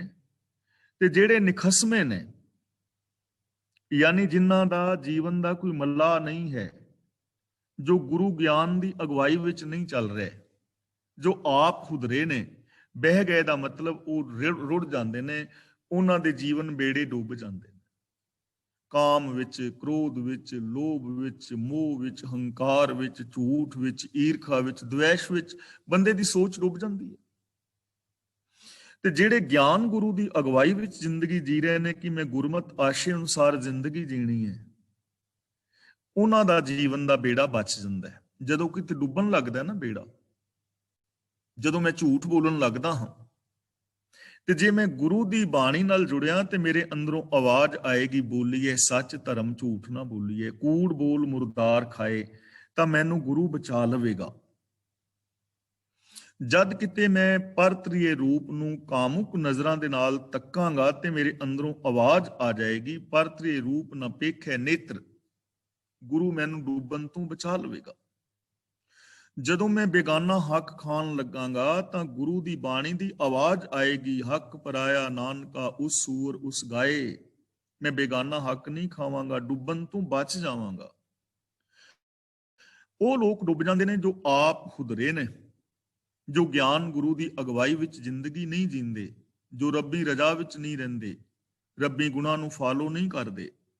ਉਹਨਾਂ ਦੇ ਜੀਵਨ ਬੇੜੇ ਵਿਕਾਰਾਂ ਵਿੱਚ ਡੁੱਬ ਜਾਂਦੇ ਨੇ, ਰਿਸ਼ਤੇ ਨਾਤੇ ਬਿਖਰ ਜਾਂਦੇ ਨੇ, ਪਰਿਵਾਰ ਟੁੱਟ ਜਾਂਦੇ ਨੇ, ਮਿੱਤਰਤਾ ਵਿੱਚ ਦਰਾਰਾਂ ਪੈ ਜਾਂਦੀਆਂ ਨੇ, ਸਮਾਜ ਦੇ ਅੰਦਰ ਉਥਲ ਪੁਥਲ ਹੋ ਜਾਂਦੀ ਹੈ, ਵਿਸ਼ਵਾਸ ਨਹੀਂ ਰਹਿੰਦਾ, ਵਿਸ਼ਵਾਸਘਾਤੀ ਲੋਕ ਹੋ ਜਾਂਦੇ ਨੇ। ਐਸੀ ਜ਼ਿੰਦਗੀ ਮਨੁੱਖ ਦੀ ਬਣ ਜਾਂਦੀ ਹੈ। ਅਗਲਾ ਬਚਨ ਕਰਦੇ ਨੇ, ਦੀਨ ਗਰੀਬੀ ਆਪਣੀ ਕਰਤੇ ਹੋਏ ਸੋ ਹੋਏ। ਪਹਿਲੀ ਪੰਕਤੀ ਵਿੱਚ ਉਹਨਾਂ ਦੀ ਗੱਲ ਹੈ ਜਿਨ੍ਹਾਂ ਦੇ ਜੀਵਨ ਦੇ ਬੇੜੇ ਤੇ ਕੋਈ ਮਲਾਹ ਨਹੀਂ ਹੈ, ਜਿਹੜੇ ਨਿਖਸਮੇ ਨੇ, ਆਪ ਖੁਦਰੇ ਨੇ, ਆਪਣੀ ਮਰਜ਼ੀ ਨਾਲ ਜ਼ਿੰਦਗੀ ਜੀ ਰਹੇ ਨੇ, ਜੋ ਮਨ ਵਿੱਚ ਆਇਆ ਉਹ ਕਰੀ ਜਾ ਰਹੇ ਨੇ। ਇੱਕ ਤੇ ਨੇ ਉਹ। ਹੁਣ ਦੂਜੇ ਨੇ ਦੀਨ ਗਰੀਬੀ ਆਪਣੀ। ਦੀਨ ਦਾ ਮਤਲਬ ਦੀਨਤਾ, ਦੀਨ ਗਰੀਬੀ ਦਾ ਮਤਲਬ ਨਿਮਰਤਾ। ਕੁਝ ਲੋਕ ਨੇ ਨਿਮਰਤਾ ਵਿੱਚ ਰਹਿੰਦੇ ਨੇ। ਜਿਨ੍ਹਾਂ ਬੰਦਿਆਂ ਨੇ ਆਪਣੀ ਸਿਆਣਪ ਛੱਡ ਕੇ, ਚਤੁਰਾਈਆਂ ਛੱਡ ਕੇ, ਨਿਮਰਤਾ ਤੇ ਗਰੀਬੀ ਧਾਰ ਕੇ ਗੁਰੂ ਮਲਾਹ ਦਾ ਆਸਰਾ ਲਿਆ ਹੁੰਦਾ ਹੈ, ਉਹ ਸੰਸਾਰ ਸਮੁੰਦਰ ਦੀਆਂ ਠਿੱਲਾਂ ਦੇਖ ਕੇ ਘਾਬਰਦੇ ਨਹੀਂ, ਸਗੋਂ ਉਹਨਾਂ ਨੂੰ ਪਤਾ ਹੁੰਦਾ ਹੈ ਕਰਤੇ ਹੋਏ ਸੋ ਹੋਏ, ਕਿ ਜੋ ਰੱਬ ਵੱਲੋਂ ਹੋਣਾ ਹੈ ਇਸ ਦੁਨੀਆ ਵਿੱਚ ਉਹ ਕੁਛ ਵਾਪਰਨਾ ਹੈ। ਇਹ ਚੀਜ਼ ਸਮਝਣ ਵਾਲੀ ਹੈ ਕਿ ਜੋ ਕੁਛ ਰੱਬ ਵੱਲੋਂ, ਕੁਦਰਤ ਵੱਲੋਂ ਹੋਣਾ ਹੈ ਇੱਥੇ ਉਹ ਵਾਪਰਨਾ ਹੈ। ਤੇ ਇਹ ਚੀਜ਼ ਅਸੀਂ ਜਪਜੀ ਸਾਹਿਬ ਵਿੱਚ ਬੜੀ ਚੰਗੀ ਤਰ੍ਹਾਂ ਵਿਚਾਰ ਆਏ ਹਾਂ। ਹੁਕਮ ਰਜ਼ਾਈ ਚੱਲਣਾ ਨਾਨਕ ਲਿਖਿਆ ਨਾਲ।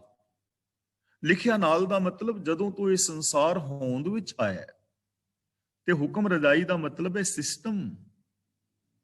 ਜਿਨ੍ਹਾਂ ਨੇ ਆਪਣੀ ਮਤ ਸਿਆਣਪ ਛੱਡ ਕੇ ਗੁਰੂ ਮਲਾਹ ਦਾ ਆਸਰਾ ਲਿਆ ਹੁੰਦਾ ਹੈ, ਔਰ ਜੋ ਨਿਮਰਤਾ ਦੇ ਵਿੱਚ ਰਹਿੰਦੇ ਨੇ, ਉਹਨਾਂ ਨੂੰ ਇਸ ਚੀਜ਼ ਦੀ ਸਮਝ ਹੁੰਦੀ ਹੈ ਕਿ ਜੋ ਕੁਦਰਤੀ ਨੇਮ ਨੇ, ਰੱਬੀ ਨਿਯਮਾਵਲੀ ਹੈ, ਉਹੀ ਇਸ ਸੰਸਾਰ ਦੇ ਅੰਦਰ ਹੋਣੀ ਹੈ, ਉਹਦੇ ਤੋਂ ਬਾਹਰ ਕੁਝ ਨਹੀਂ ਹੋ ਸਕਦਾ।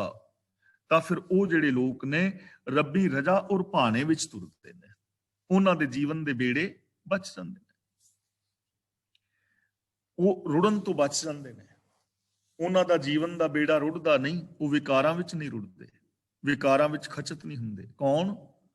ਜਿਨ੍ਹਾਂ ਨੇ ਗੁਰੂ ਦਾ ਆਸਰਾ ਲਿਆ ਹੁੰਦਾ ਹੈ, ਔਰ ਜਿਹੜੇ ਲੋਕ ਨਿਮਰਤਾ ਦੇ ਵਿੱਚ ਰਹਿੰਦੇ ਨੇ, ਰੱਬੀ ਰਜਾ ਦੇ ਵਿੱਚ ਜੋ ਤੁਰਦੇ ਨੇ, ਉਹ ਰੱਬੀ ਰਜਾ ਨੂੰ ਸਮਝ ਕੇ ਰਜਾ ਮੁਤਾਬਕ ਜੀਵਨ ਬਿਤਾਉਂਦੇ ਨੇ। ਉਹਨਾਂ ਦਾ ਜੀਵਨ ਦਾ ਬੇੜਾ ਵਿਕਾਰਾਂ ਵਿੱਚ ਨਹੀਂ ਰੁੜਦਾ, ਉਹ ਆਤਮਕ ਮੌਤੇ ਨਹੀਂ ਮਰਦੇ। ਅਗਲਾ ਬਚਨ ਕਰਦੇ ਨੇ ਕਬੀਰ, ਬੈਸਨੋ ਕੀ ਕੂਕਰ ਭਲੀ, ਸਾਕਤ ਕੀ ਬੁਰੀ ਮਾਏ, ਉਹ ਨਿਤ ਸੁਨੇ ਹਰ ਨਾਮ ਜਸ, ਉਹ ਪਾਪ ਵਿਸਾਹਨ ਜਾਏ। ਬੈਸਨੋ ਦਾ ਮਤਲਬ ਇੱਥੇ ਹੈ ਰੱਬ ਦਾ ਜਿਹੜਾ ਭਗਤ ਹੈ, ਰੱਬੀ ਰਜਾ ਦੇ ਵਿੱਚ ਤੁਰਦਾ ਹੈ। ਇੱਥੇ ਦੋ ਬਿਰਤੀਆਂ ਨੇ, ਇੱਕ ਰੱਬ ਦੇ ਪਿਆਰੇ ਦੀ ਬਿਰਤੀ ਹੈ, ਤੇ ਦੂਜੀ ਇਹ ਸਾਕਤ ਦੀ ਬਿਰਤੀ, ਸਾਕਤ ਦੀ ਮੱਤ। ਰੱਬ ਦੇ ਪਿਆਰੇ ਦੀ ਬਿਰਤੀ ਨੂੰ ਕਹਿ ਰਹੇ ਨੇ ਕੂਕਰ। ਕੂਕਰ ਦਾ ਮਤਲਬ ਕੁੱਤੀ। ਹੁਣ ਕੁੱਤੇ ਦੀ ਇੱਕ ਚੰਗੀ ਆਦਤ ਹੈ, ਉਹ ਕਿਹੜੀ ਆਦਤ ਹੈ? ਕਿ ਕੁੱਤਾ ਵਫਾਦਾਰ ਹੈ। ਕੁੱਤੇ ਦੀ ਚੰਗੀ ਆਦਤ ਹੈ ਨਾ, ਗੁਰਬਾਣੀ ਦੇ ਵਿੱਚ ਉਸ ਗੁਣ ਨੂੰ ਬਿਆਨ ਕੀਤਾ ਗਿਆ ਹੈ ਕਿ ਜੇ ਤੂੰ ਪ੍ਰਭੂ ਦੀ ਭਗਤੀ ਕਰਨੀ ਹੈ ਤਾਂ ਜੈਸੇ ਆਪਣਾ, ਜਿਵੇਂ ਸਵਾਨ ਜਿਹੜਾ ਨਾ, ਸਵਾਮੀ ਕੋ ਗ੍ਰਹਿ ਜਿਉ ਸਦਾ, ਸਵਾਨ ਤਜਤ ਨਹੀਂ ਨਿਤ। ਮਾਲਕ ਦਾ ਘਰ ਨਹੀਂ ਛੱਡਦਾ ਕੁੱਤਾ। ਜੇ ਮਾਲਕ ਥੋੜਾ ਝਿੜਕੇ ਵੀ ਤੇ ਚੌਂ ਚੌਂ ਕਰਕੇ ਮਾਲਕ ਦੀਆਂ ਲੱਤਾਂ ਵੱਲ ਹੀ ਆਉਂਦਾ, ਮਾਲਕ ਦਾ ਘਰ ਛੱਡਦਾ ਨਹੀਂ, ਵਫਾਦਾਰੀ ਹੈ। ਤਾਂ ਇੱਥੇ ਰੱਬ ਦੇ ਜੋ ਭਗਤ ਨੇ, ਉਹਨਾਂ ਦੀ ਬਿਰਤੀ ਦੀ ਗੱਲ ਕੀਤੀ ਜਾ ਰਹੀ ਹੈ ਕਿ ਰੱਬ ਦੇ ਜੋ ਪਿਆਰੇ ਨੇ, ਉਹਨਾਂ ਦੀ ਇਹ ਬਿਰਤੀ ਹੈ ਕਿ ਉਹ ਵਫਾਦਾਰ ਨੇ, ਉਹ ਰੱਬ ਦਾ ਦਰ ਛੱਡਦੇ ਨਹੀਂ। ਉਹਨਾਂ ਦੀ ਇਹ ਸੋਚ ਬੜੀ ਚੰਗੀ ਹੈ। ਸਾਕਤ ਕੀ ਬੁਰੀ ਮਾਏ, ਤੇ ਸਾਕਤ ਜਿਹੜੀ ਬਿਰਤੀ ਹੈ ਉਹ ਮਾਇਆ ਵਾਲੀ ਹੈ। ਉਹ ਬਿਰਤੀ ਜਿਹੜੀ ਹੈ ਮਾਇਆ ਵਾਲੀ ਹੈ। ਤੇ ਮਾਇਆ ਦੀ ਬਿਰਤੀ ਕੀ ਹੈ? ਇਹ ਮਾਇਆ ਜਿਤ ਹਰ ਵਿਸਰੈ ਮੋਹ ਉਪਜੈ ਭਾਉ ਦੂਜਾ ਲਾਇਆ। ਜਿੱਥੇ ਮਾਇਆ ਵਾਲੀ ਸੋਚ ਹੈ ਉੱਥੇ ਮੇਰ ਤੇਰ ਦੇ ਵਿਤਕਰੇ ਨੇ, ਉੱਥੇ ਸੈਲਫਿਸ਼ਨੈਸ ਹੈ, ਉੱਥੇ ਰੱਬ ਭੁੱਲਿਆ ਹੋਇਆ ਹੈ। ਇਸ ਲਈ ਰੱਬ ਨਾਲੋਂ ਟੁੱਟੇ ਹੋਏ ਬੰਦੇ ਦੀ ਮੱਤ ਜਿਹੜੀ ਹੈ ਮਾੜੀ ਹੈ, ਸੋਚ ਮਾੜੀ ਹੈ। ਇੱਕ ਰੱਬੀ ਪਿਆਰਿਆਂ ਦੀ ਸੋਚ ਹੈ, ਨਿਮਰਤਾ ਵਾਲੀ ਹੈ। ਕੂਕਰ ਇੱਥੇ ਨਿਮਰਤਾ ਦਾ ਪ੍ਰਤੀਕ ਹੈ ਔਰ ਵਫਾਦਾਰੀ ਦਾ ਪ੍ਰਤੀਕ ਹੈ। ਜੋ ਰੱਬ ਦੇ ਪਿਆਰੇ ਨੇ ਉਹਨਾਂ ਦੇ ਅੰਦਰ ਵਫਾਦਾਰੀ ਔਰ ਨਿਮਰਤਾ ਹੈ, ਇਹ ਸੋਚ ਭਲੀ ਹੈ, ਉਹ ਚੰਗੇ ਨੇ। ਜੋ ਸਾਕਤ ਦੀ ਸੋਚ ਹੈ ਉਹ ਮਾਇਆ ਵਾਲੀ ਹੈ, ਰੱਬ ਨਾਲ ਟੁੱਟੇ ਹੋਏ ਦੀ, ਉਹ ਬੁਰੀ ਹੈ। ਇਹ ਇੱਕ ਬੁਰਾ ਔਰ ਇੱਕ ਭਲਾ ਕਿਉਂ ਹੈ? ਕਿਉਂਕਿ ਉਹ ਨਿਤ ਸੁਨੇ ਹਰ ਨਾਮ ਜਸ, ਉਹ ਪਾਪ ਵਿਸਾਹਨ ਜਾਏ। ਜੋ ਰੱਬੀ ਪਿਆਰੇ ਦੀ ਸੋਚ ਹੈ ਨਾ, ਉਹਦੀ ਸੋਚ ਇਹ ਹੈ ਕਿ ਰੱਬ ਦੇ ਗੁਣ ਸੁਣਦਾ ਹੈ, ਸਿਫਤ ਸਲਾਹ ਸੁਣਦਾ ਹੈ, ਸਿਫਤ ਸਲਾਹ ਕਰਦਾ ਹੈ, ਗੁਣ ਗਾਉਂਦਾ ਹੈ ਔਰ ਗੁਣਾਂ ਬਾਰੇ ਸੁਣਦਾ ਹੈ। ਇਸ ਕਰਕੇ ਉਹ ਭਲਾ ਹੈ, ਇਹ ਸੋਚ ਭਲੀ ਹੈ। ਉਹ ਪਾਪ ਵਿਸਾਹਨ ਜਾਏ। ਤੇ ਜਿਹੜਾ ਸਾਕਤ ਰੱਬ ਦੇ ਨਾਲੋਂ ਟੁੱਟਿਆ ਹੋਇਆ ਨਾ, ਉਹ ਪਾਪ ਵਿਹਾਜਣ ਜਾਂਦਾ ਹੈ। ਵਿਸਾਹਨ ਦਾ ਮਤਲਬ ਪਾਪ ਵਿਹਾਜਣ ਜਾਂਦਾ ਹੈ। ਉਹ ਘਰੋਂ ਜਦੋਂ ਵੀ ਨਿਕਲੇਗਾ ਪਾਪ ਵਿਹਾਜੇਗਾ, ਈਰਖਾ ਕਰੇਗਾ ਕਿਸੇ ਨਾਲ, ਚੋਰੀ ਕਰੇਗਾ ਕਿਸੇ ਦੀ, ਕ੍ਰੋਧ ਦੇ ਨਾਲ ਬੋਲੇਗਾ, ਕਿਸੇ ਦੀ ਬੇਪੱਤੀ ਕਰੇਗਾ। ਇਹ ਸਾਰੇ ਪਾਪ ਕਰਮ ਕਰਨ ਵਾਸਤੇ ਜਾਂਦਾ ਹੈ। ਰੱਬੀ ਰਜਾ ਦੇ ਨਾਲੋਂ, ਰੱਬੀ ਗੁਣਾਂ ਦੇ ਨਾਲੋਂ ਟੁੱਟਿਆ ਹੋਇਆ ਜੋ ਬੰਦਾ ਹੈ, ਇਸ ਲਈ ਉਹਦੀ ਸੋਚ ਮਾੜੀ ਹੈ, ਉਹਦਾ ਸੰਗ ਮਾੜਾ ਹੈ। ਤੇ ਜਿਹੜਾ ਰੱਬ ਦਾ ਪਿਆਰਾ ਹੈ, ਉਹਦੀ ਸੋਚ ਨਿਮਰਤਾ ਵਾਲੀ ਹੈ ਔਰ ਉਹਦੀ ਸੋਚ ਵਫਾਦਾਰੀ ਵਾਲੀ ਹੈ। ਇਸ ਲਈ ਰੱਬ ਦਾ ਪਿਆਰਾ ਔਰ ਉਹਦੀ ਸੰਗਤ ਕਰਨੀ ਭਲੀ ਹੈ। ਤੇ ਜਿਹੜਾ ਰੱਬ ਨਾਲੋਂ, ਸੱਚ ਨਾਲੋਂ ਟੁੱਟਿਆ ਹੋਇਆ ਇਨਸਾਨ ਹੈ, ਉਹਦੀ ਸੋਚ ਵੀ ਮਾੜੀ ਹੈ, ਉਹਦੀ ਸੰਗਤ ਵੀ ਮਾੜੀ ਹੈ। ਗੁਰੂ ਪਾਤਸ਼ਾਹ ਜੀ ਰਹਿਮਤ ਔਰ ਬਖਸ਼ਿਸ਼ ਕਰਨ ਕਿ ਅਸੀਂ ਆਪਣੀ ਸੋਚ ਨੂੰ ਗੁਰਬਾਣੀ ਮੁਤਾਬਕ ਬਣਾ ਸਕੀਏ ਔਰ ਗੁਰਬਾਣੀ ਮੁਤਾਬਕ ਜ਼ਿੰਦਗੀ ਜੀ ਕੇ ਆਪਣੇ ਜੀਵਨ ਨੂੰ ਸਫਲ ਔਰ ਸੁਚੱਜਾ ਕਰਨ ਦਾ ਯਤਨ ਕਰੀਏ। ਅੱਜ ਦੀ ਵਿਚਾਰ ਇੱਥੇ ਸਮਾਪਤ ਕਰਦੇ ਹਾਂ। ਅੱਜ ਦੀ ਇਸ ਵਿਚਾਰ ਮੁਤਾਬਕ ਜੇ ਕਿਸੇ ਵੀਰ ਭੈਣ ਨੇ ਕੋਈ ਸਵਾਲ ਕਰਨਾ ਹੈ ਤਾਂ ਉਹ ਸਵਾਲ ਕਰ ਸਕਦਾ ਹੈ, ਔਰ ਜੇ ਕਿਸੇ ਵੀਰ ਭੈਣ ਨੇ ਆਪਣਾ ਕੋਈ ਵਿਚਾਰ ਦੇਣਾ ਹੈ ਤਾਂ ਉਹ ਆਪਣੇ ਵਿਚਾਰ ਵੀ ਦੇ ਸਕਦਾ ਹੈ। ਵੀਰ ਤਰਲੋਚਨ ਸਿੰਘ ਜੀ ਅਨਮਿਊਟ ਹੋ ਗਏ ਨੇ, ਅਗਲੀ ਕਾਰਵਾਈ ਉਹ ਕਰਨਗੇ। ਜੇ ਕਿਸੇ ਵੀਰ ਨੇ ਸਵਾਲ ਕਰਨਾ ਹੈ ਭੈਣ ਨੇ ਤਾਂ ਉਹ ਅਨਮਿਊਟ ਹੋ ਜਾਓ। ਤੇ ਜੋ ਵੀਰ ਭੈਣਾਂ ਫੇਸਬੁੱਕ ਤੇ ਆਪ ਸਰਵਣ ਕਰ ਰਹੇ ਹੋ, ਆਪ ਸਾਰਿਆਂ ਦਾ ਧੰਨਵਾਦ। ਵਾਹਿਗੁਰੂ ਜੀ ਕਾ ਖਾਲਸਾ, ਵਾਹਿਗੁਰੂ ਜੀ ਕੀ ਫਤਿਹ। ਵਾਹਿਗੁਰੂ ਜੀ ਕਾ ਖਾਲਸਾ, ਵਾਹਿਗੁਰੂ ਜੀ ਕੀ ਫਤਿਹ। ਧੰਨਵਾਦ ਜੀ ਗਿਆਨੀ ਜੀ, ਹਮੇਸ਼ਾ ਦੀ ਤਰ੍ਹਾਂ ਆਪ ਜੀ ਦਾ ਬਹੁਤ ਬਹੁਤ। ਤੇ ਅਸੀਂ ਸਾਰਿਆਂ ਨੇ ਅੱਜ ਦੀ ਕਥਾ ਸੁਣ ਲਈ ਹੈ ਜੀ, ਬਹੁਤ ਵਧੀਆ ਤਰੀਕੇ ਨਾਲ ਹਮੇਸ਼ਾ ਦੀ ਤਰ੍ਹਾਂ ਗਿਆਨੀ ਜੀ ਨੇ ਐਕਸਪਲੇਨ ਕੀਤੇ ਅੱਜ ਦੇ ਸ਼ਲੋਕ ਸਾਰੇ। ਤੇ ਉਹਨਾਂ ਦੇ ਵਿੱਚੋਂ ਜੇ ਕਿਸੇ ਨੇ ਵੀ ਕੋਈ ਸਵਾਲ ਪੁੱਛਣਾ ਜਾਂ ਆਪਣੀ ਕੋਈ ਰਾਏ ਦੇਣੀ ਹੈ ਤਾਂ ਅੱਜ ਜ਼ਰੂਰ ਦੇ ਦਿਓ ਜੀ। Thank you. ਤੇ ਸਾਡੇ ਨਾਲ ਸਤਵੰਤ ਕੌਰ ਤੇ ਸੁਰਿੰਦਰ ਕੌਰ ਜੀ ਅਨਮਿਊਟਡ ਹੈਗੇ ਆ, ਤੇ ਹੋਰ ਵੀ ਕਿਸੇ ਨੇ ਵੀ ਅਨਮਿਊਟ ਹੋਣਾ ਤਾਂ ਹੁਣੇ ਹੋ ਜਾਓ ਜੀ, ਤਾਂ ਕਿ ਵਾਰ-ਵਾਰ ਨਾ ਕਹਿਣਾ ਪਵੇ। ਸਭ ਤੋਂ ਪਹਿਲਾਂ ਸਤਵੰਤ ਕੌਰ ਜੀ, ਤੁਸੀਂ ਆਪਣਾ ਰੱਖੋ ਵਿਚਾਰ ਕਰੋ। ਗਿਆਨੀ ਜੀ, ਤੁਸੀਂ ਸਾਡਾ ਧਿਆਨ ਸਿਹਾਰੀਆਂ ਬਿਹਾਰੀਆਂ ਦੇ ਬਹੁਤ ਚੰਗੀ ਤਰ੍ਹਾਂ ਦਿੰਦੇ ਹੋ, ਸਾਨੂੰ ਸਤਰਕ ਕਰਦੇ ਹੋ ਕਿ ਆਪਣਾ ਪੜ੍ਹਨਾ ਤੇ ਸਿਹਾਰੀ ਦੀ ਬਹੁਤ ਕੀਮਤ ਹੈ, ਔਂਕੜ ਦੀ ਬੜੀ ਕੀਮਤ ਹੈ। ਤੁਸੀਂ ਸਾਰੀਆਂ ਸੰਗਤਾਂ ਨੂੰ ਦੱਸੋ, ਰਾਮਦਾਸ ਸਰੋਵਰ ਨਾਤੇ ਸਭ ਲਾਥੇ ਪਾਪ ਕਮਾਤੇ, ਤੇ ਦੂਸਰੇ ਸ਼ਬਦ ਵਿੱਚ ਹੈਗਾ ਰਾਮਦਾਸ ਸਰੋਵਰ ਨਾਤੇ ਸਭ ਉਤਰੇ ਪਾਪ ਕਮਾਤੇ।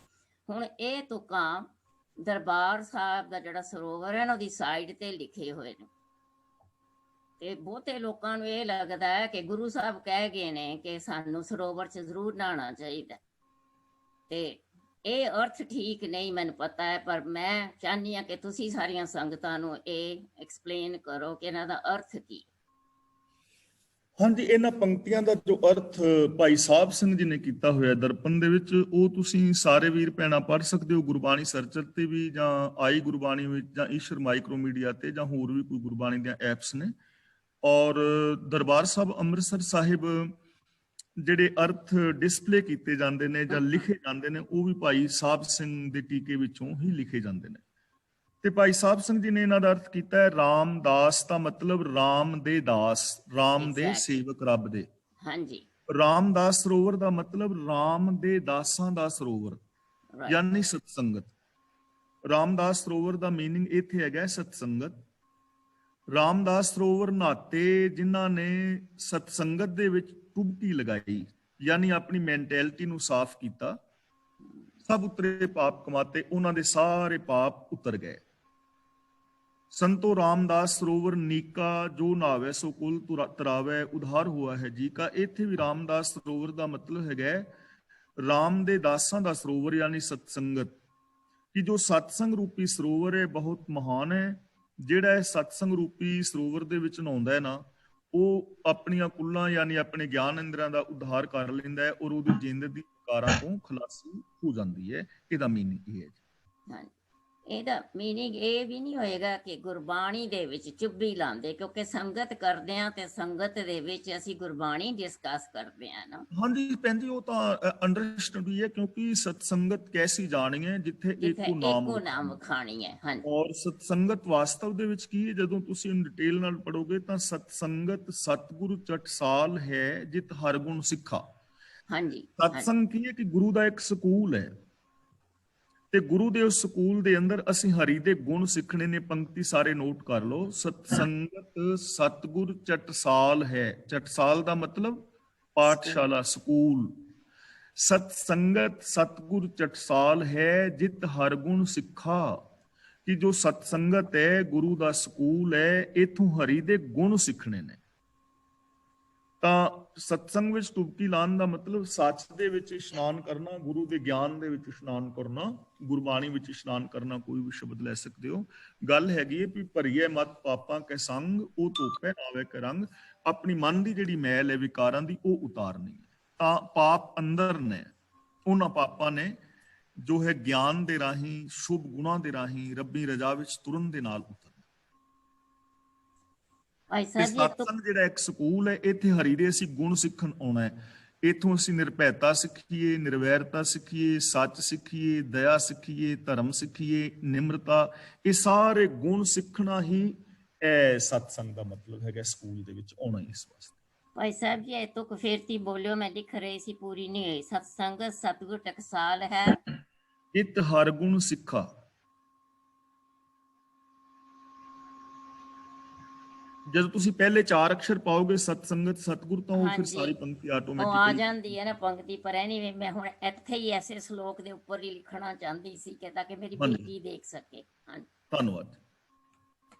ਠੀਕ ਹੈ ਜੀ ਸਤਵੰਤ ਕੌਰ ਜੀ, ਹਾਂਜੀ, ਥੈਂਕ ਯੂ ਥੈਂਕ ਜੀ। ਯੂ ਜੀ, ਥੈਂਕ ਯੂ, ਤੁਹਾਡਾ ਧੰਨਵਾਦ ਜੀ। ਤੇ ਸਾਡੇ ਨਾਲ ਸਵਿੰਦਰ ਕੌਰ ਹੈ ਜੀ। ਸਵਿੰਦਰ ਕੌਰ ਤੁਸੀਂ ਆਪਣਾ ਰੱਖੋ ਜੀ। ਗਿਆਨੀ ਜੀ, ਹਾਂਜੀ ਭੈਣ। ਸਤ ਸੰਗਤ ਸਤਗੁਰ ਟਕਸਾਲ ਹੈ, ਦੁਬਾਰਾ ਬੋਲਿਓ। ਸਤ ਸੰਗਤ ਸਤਿਗੁਰ ਚਟ ਸਾਲ ਹੈ, ਚੱਟ ਸਾਲ। ਚਟ ਚੱਚਾ ਟੈਂਕਾ, ਅੱਛਾ ਜੀ, ਚੱਟ। ਚਟ ਸਾਲ ਹੈ, ਹਾਂਜੀ। ਜਿਤ ਹਰ ਗੁਣ ਸਿੱਖਾ। ਹਰ ਗੁਣ ਸਿੱਖਾ। ਹਾਂਜੀ, ਸੱਸੇ ਨਾਲ ਸਿਹਾਰੀ, ਖੱਖੇ ਨਾਲ ਆਪਣਾ ਕੰਨਾ। ਸਿੱਖਾ। ਅੱਛਾ ਜੀ। ਹਾਂਜੀ, ਇਹਦਾ ਵਿਸਾਹਨ ਦਾ ਮਤਲਬ ਕੀ ਹੈ ਜੀ? ਹਾਂਜੀ, ਵਿਸਾਹਨ ਦਾ ਮਤਲਬ ਵਿਹਾਜਣਾ, ਖਰੀਦਣਾ। ਹਾਂਜੀ। ਵਿਹਾਜਣਾ ਜਾਂ ਖਰੀਦਣਾ।